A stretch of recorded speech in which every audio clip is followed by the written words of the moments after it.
And this child. It's Godzilla. Come in, you already know the rest. We never said a word. Come on, give it a hug. Come on. The myths are real. Yeah, 'cause we know it best. Move on attack. Selamat datang di Action TV. Studio Action TV akan meringkas film Godzilla vs Kong yang rilis Maret 2021. Ini adalah film monster. Godzilla adalah monster evolusi kadal, dan Kong adalah gorila raksasa. Kamu yang ingin berlangganan, klik tombol subscribe nanti di pertengahan atau akhir film ya. Tidak berlama-lama, inilah part 1. Pilih posisi strategis, sediakan cemilan, plus minuman. Cekidot. Kelas dimulai dari Pulau Tengkorak atau Skull Island. Habitat Kong yang asri, santai, dan menyegarkan. Cross over the river. Let's go. Walau begitu, Kong tidak suka di penangkaran itu. Ia melempar tombak ke langit buatan.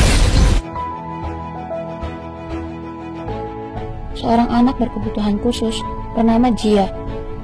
Ia adalah sahabat Kong yang bisa berkomunikasi dengan simbol dan bahasa isyarat.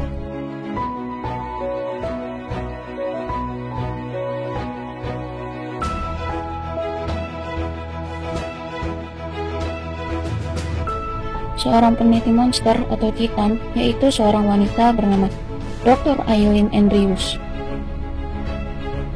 Juga ibu angkat dari Jia. Jia beritahu ibu angkatnya bahwa Kong kesal berada di sini. Ibunya menyuruhnya naik ke mobil. Seorang karyawan gadungan Apex Cybernetics bernama Bernie Hayes. Ia telah menyamar selama 5 tahun dan bertugas di bagian teknik. Sembari bekerja, ia juga membuat podcast tentang hal yang sedang ia selidiki di Apex. Ia mencurigai ada konspirasi besar dalam perusahaan. Ia bermaksud mengunduh file sebagai bukti kuat kebohongan perusahaan. Apex Cybernetics merupakan sebuah perusahaan teknologi besar yang bertujuan membebaskan dunia dari Monsterverse atau para Titan. Apex bercita-cita mencapai impian dengan cara baru, melewati batas potensi manusia seperti robotika, pikiran manusia, dan kecerdasan buatan, sehingga menuju era baru umat manusia. Bernie mengambil flash disknya di locker. Sesuai rencananya, ia akan mengambil data Apex. Ia mendatangi seorang karyawan bernama Horace di bagian ekspedisi. Ia mengalihkan perhatian Horace dengan berbagai cara hingga Horace ke toilet.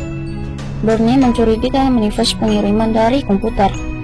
Ia penasaran apa yang dikirim ke Hong Kong.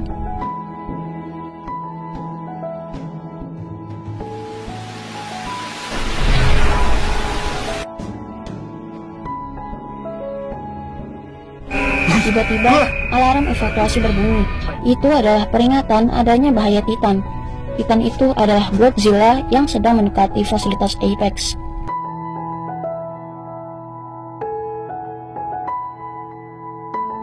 Seluruh karyawan dievakuasi berdasarkan levelnya. Bernie dengan rasa penasarannya malah mengikuti personel level 2. Ia kepergok 2 karyawan, tetapi 2 karyawan itu terkena ledakan dari semburan api mulut Godzilla. Di balik ledakan itu, Bernie melihat salah satu perangkat pengembangan Apex, yaitu mata Cybernetics dengan internal perangkat yaitu Orca Z, seri terbaru dari Orca. Sejenis perangkat berfungsi untuk berkomunikasi dan mengendalikan Titan sampai batas tertentu. Direktur Apex, Walter Simmons, mengajak ilmuwan dan ketua petugas teknologi, Ren Serizawa, untuk segera naik helikopter. Ren Serizawa masih memantau Godzilla yang mulai memasuki daratan. Godzilla dengan semburan api biru dari gelombang atom di laut telah mulai mencari banyak korban manusia dan pesawat angkatan udara. Madison Russell, putri Emma Russell, ilmuwan bioakustik proyek Orca. Ia sedang mengikuti kelas ketika berita tentang Godzilla disiarkan. Ia salah satu penggemar podcast yang disiarkan Bernie. Ia mendatangi ayahnya, Mark Russell, yang bekerja di Monarch, sebuah organisasi peneliti yang mempelajari organisme terestrial besar tidak teridentifikasi. Madison berdebat dengan ayahnya. Ia katakan bahwa pasti ada titan lain di sekitar Godzilla sehingga ia berbuat seperti itu. Ia bicara dengan dasar, Godzilla pernah menyelamatkan keluarga mereka. Ayahnya tetap berpendapat makhluk hidup bisa berubah, termasuk Godzilla. Di Universitas Denham, Philadelphia, Ren Serizawa mengunjungi ahli bumi berongga, Dr. Nathan Lin. Ia tidak sendiri, tapi bersama Walter Simmons.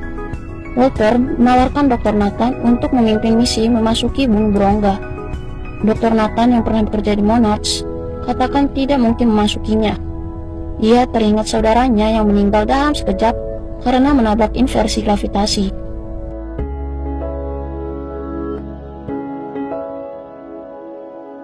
Walter katakan Apex telah ciptakan wahana udara bumi berongga atau HIF yang dapat bertahan dalam inversi. Walter minta Dr. Nathan membantu semua orang sehingga ia menyetujuinya. Dr. Nathan akan minta bantuan teman lama, Dr. Eileen Andrews, agar Kong menjadi penunjuk jalan. Tak lama kemudian, Dr. Nathan menunggu di pos keamanan penangkaran Kong. Ia telah bersama Dr. Eileen dan Jia. Dr. Nathan meyakinkan Dr. Eileen agar Kong memimpin jalan ke bumi berongga, karena di sana terdapat sumber energi yang dapat menghentikan Godzilla. Dr. Eileen ragu.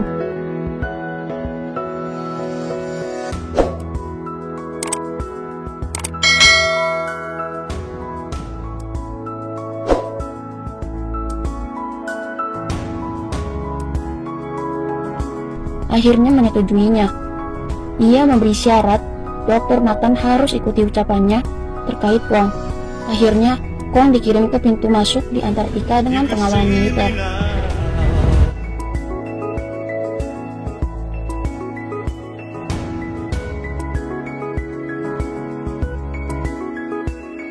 Putri Walter bernama Mia Simmons sebagai petugas lapangan Apex tiba. Ia ditugaskan membantu misi. Dr. Eileen katakan Kong dapat mencium Dr. Nathan. Kong bereaksi walau masih di rantai. Dr. Nathan memang tidak menyukai Kong. Jia dengan isyaratnya sampaikan pengecut. Dr. Nathan dikelabuhi Dr. Eileen dengan katakan pemberani. Kasihan Dr. Nathan dikibulin. Pada malam hari, kegelisahan Kong membangunkan Jia. Walau hujan, Jia menemui Kong. Kong tidak tenang di belenggu rantai. Kong diam ketika melihat Jia.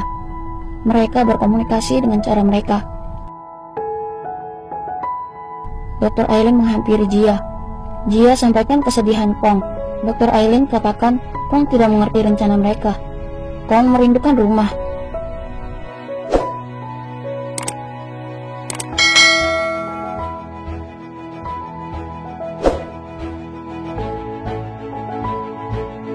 Mia dan Dr. Nathan terkejut. Kong bisa berkomunikasi. Esok paginya, Madison minta temannya, Josh, datang. Mereka ingin membantu Bernie Hayes menyelidiki Godzilla dan Apex. Mereka pergi ke rumahnya. Madison tiba, tetapi Bernie menyangkal. Bernie membukakan pintu setelah Madison menyebut namanya. Mereka ke kafe dan membicarakan ada sesuatu di Apex, sehingga Godzilla datang menyerang. Bernie memberitahu ada pengiriman ke Hong Kong yang tidak diketahui beratnya. Mereka pergi untuk membobol Apex. Kong sedang menikmati makanannya di Laut Tasman.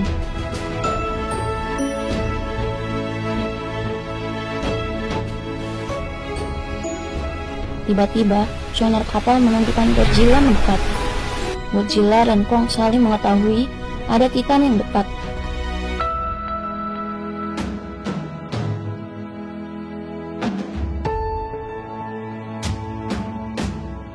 Godzilla diserang pasukan militer udara, tapi tidak mempan.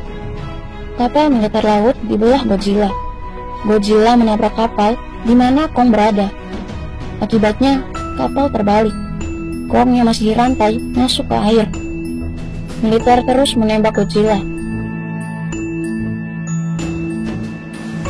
Dr. Nathan kasihan melihat Kong dan melepas rantainya.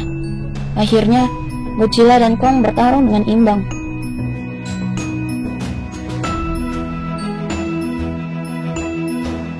Saling balas pukulan terjadi. Sesekali Godzilla menyemburkan api biru ke arah Kong. Pertarungan cukup lama, berlangsung seru dan menegangkan.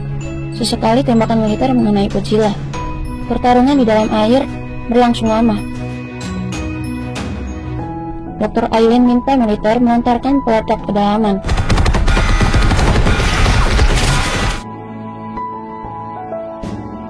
Ledakan besar terjadi hingga ke atas permukaan air.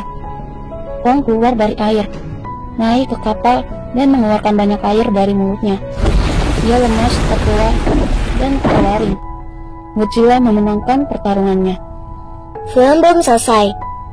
Dukung kami dengan subscribe, like, share, komen, dan notifikasi ya. Terima kasih telah menyaksikan.